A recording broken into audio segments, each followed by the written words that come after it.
This video was brought to you by Squarespace. For Christmas, all I wanted was a slick, professional website. And you know what Santa got me? Socks.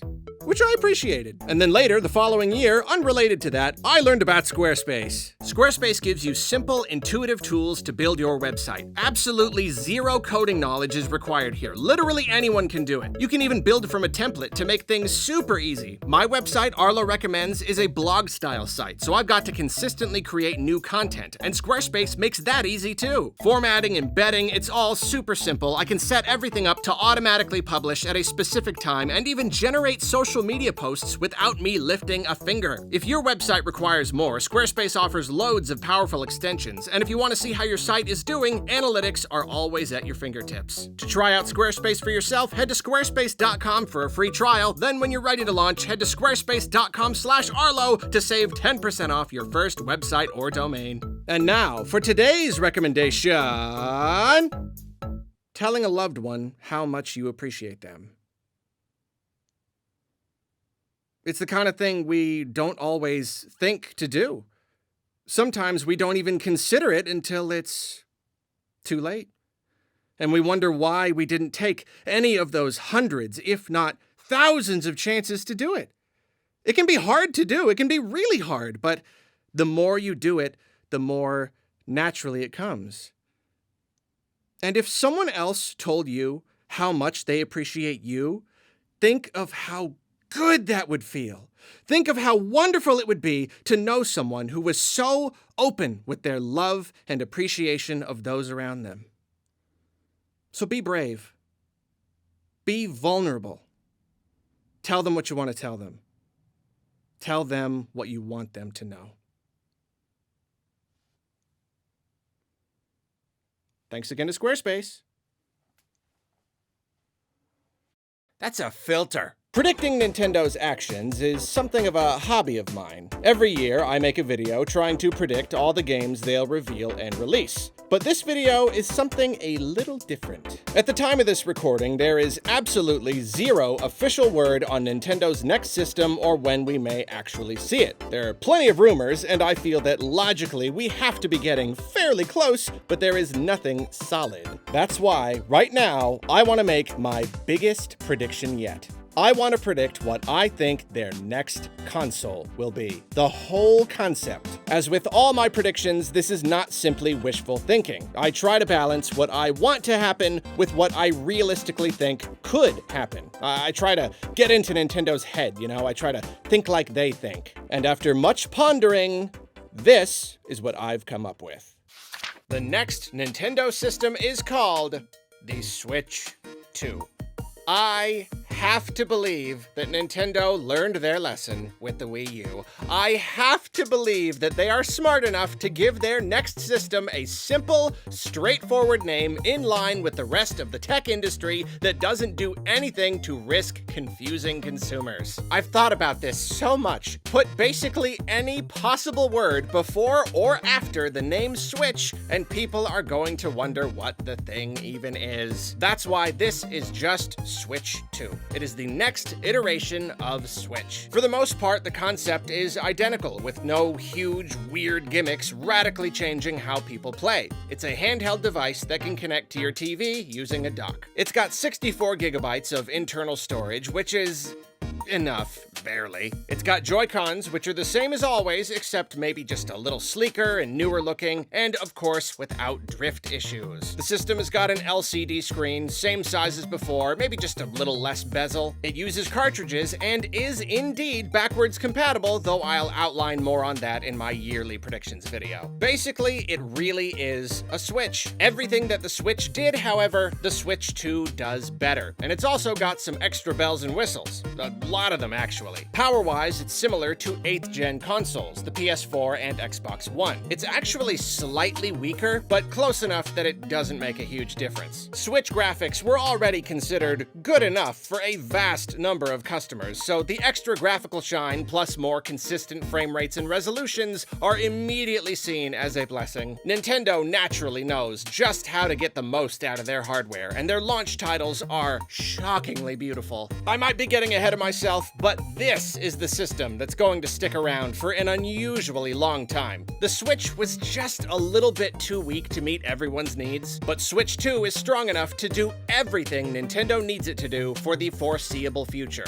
We'll have a whole discussion about that later though. As far as new marketable features go, one big one is that it has an open-face dock. The screen is visible even when the system is docked, and it can display something different from what's on the TV. This won't end up being as big of a deal as Nintendo initially makes it out to be, and it won't have a ton of solid applications within actual games. Certain HUD elements can be displayed on the screen, mini-maps, alerts, that kind of thing, but the feature will be used most outside of games. You see, another new thing for Switch 2 is its front and rear-facing cameras. This makes it very similar to the 3DS, but it takes the concept a lot further. And the cameras, plus the open-face dock, combine to deliver a tremendous amount of social features. That's really the Switch 2's big thing: connecting with friends and utilizing social media. The front-facing camera lets you video chat with friends and take pictures to share. The popular option, though, is sending short video clips to each other. This feature is greatly highlighted in marketing and will go on to become a very popular option. You can't stream games from the Switch 2, but you can capture your face cam and audio during recorded clips, and this will be a huge deal on social media. Clip sharing was already good on Switch, but now you get a person's live reaction to what they're playing, similar to clips of streamers. That's something that Xbox and PlayStation don't have, and it's going to be a constant source of fun. Clips have a much longer time limit too, up to 3 minutes. Though you might be thinking, it's going to be awkward trying to sit in such a way that the docked Switch can see your face, so if you want to share clips, you've probably got to play handheld, right? Well, that's why Nintendo will sell a camera accessory to put on your desk. They want people sharing clips of their games as much as possible. That camera is a bit of an awkward solution to the problem, but to Nintendo, it's important. Even further, AR plays a big role here. The rear-facing camera can and will be used to gamify your surroundings, and there are plenty of little tech demos to play around with out of the box. There's one where you can put Nintendo characters around your house, and you can even have Mario run around and jump up on your counters and stuff. Only time will tell if Nintendo or others will properly utilize this feature to its fullest potential, or if it'll just be another silly gimmick. Front-facing AR, though, that is something Nintendo will push a lot harder. Switch 2 can apply filters to your face and make you look like you're me or other Nintendo characters in real time. It can also make it look like they're posing in a picture with you. There will be loads of filters and effects and frames and all that to spice up your pictures, clips, and video calls. The power of the Switch 2 will make it all work really seamlessly, and it'll be something people really do enjoy playing around with. As with a lot of Switch 2's features, this is a Nintendo spin on something that people already enjoy doing. Speaking of which, Nintendo knows that the Switch can't compete with your phone. The Switch can get carried around with you, but your phone is the thing that you've got on you at all times. That's why the spiffy new Switch app helps your phone and your Switch 2 complement each other. Much like the 3DS, Switch 2 games give you bonuses for walking, for moving around. Only this time, data is captured on your phone and shared with your Switch when they're both connected to the network. This includes steps, but also the types of locations you visit and the people you come in contact with. That's right, Street Pass is back. Your phone and your Switch 2 are always talking. Everything you do feeds into your games. And let's talk a little more about that open-face dock. Thanks to the camera, the Switch 2 can identify your face, turn on, and show you stuff when you walk in the room. Creepy? Absolutely! But it's too much fun not to use. There will be a feature where you can have Nintendo characters just chilling on the screen when you're not using your Switch, and they can use the camera to see where you are and point at you and wave and stuff, like a little Nintendo fish tank. More importantly though, the screen can display any kind of notification. Nintendo has been wanting to get into the quality of life business for a long time now. They want their products to be a regular part of your day, even when you're not playing games. Well, Switch 2 aims to see that goal finally realized. It'll feature a number of wellness apps that utilize the Switch app's data collection and keep you picking up your Switch to check your progress on stuff. It cannot be overstated just how important this new app is. The original Switch app was nothing compared to this. This is something you're genuinely supposed to use all the time. In fact, you can message your friends through it just like on your Switch, and it even has some filters and stuff too. As highlighted in marketing, the Switch was all about switching between docked and handheld play, but this time there's extra emphasis on switching between using Nintendo services on your Switch 2 and on your phone. Imagine you're out of the house, you're using your Switch app to talk to friends and post silly Nintendo filter stuff on social media, then you come home and your Switch is displaying some cute little animated Mario clock, and when it sees you, it chimes to let you know you've walked enough steps to earn some coins in some game. So you boot up the game to check it out, and then maybe you share that achievement on social media. We'll be seeing a lot of this exact sequence in the commercials, I promise you. One important thing to mention though, all this ain't free. The Switch 2 has got some fun little AR stuff built in, and basic step counting functionality will work with your games. Maybe there's like one free clock and one free fish tanky character or something, but just about all of the Switch 2's social and quality of life features are enabled through an online membership. That's right, Nintendo Switch Online has also received a big overhaul, and you've got to pay even more if you want access to all of Switch 2's features. This is its own new payment tier, and let's just call it the QOL tier. Most filters and AR stuff, both on the Switch and your phone, it's all paywalled. And unfortunately, video chat and video messages also require a subscription. You can text message each other and share clips on social media for free, but that's it. So yeah, that's another thing you might feel like you need to pay for. And yes, the expansion pack is still separate from the main library of games, leaving you now with 3 different things to pay for. Good news though, you don't have to wait for Nintendo to release all these old games again. The entire library on Switch is instantly available on Switch 2. Even more, GameCube games will trickle onto the expansion pack throughout the Switch 2's life, with a decent lineup ready a few months after launch. Getting as many people as possible to subscribe to NSO is Nintendo's big goal this generation. Thanks to the social features available on your phone, and maybe some other phone-centric stuff as well, they hope that some people subscribe to the service before they even have Switch 2s.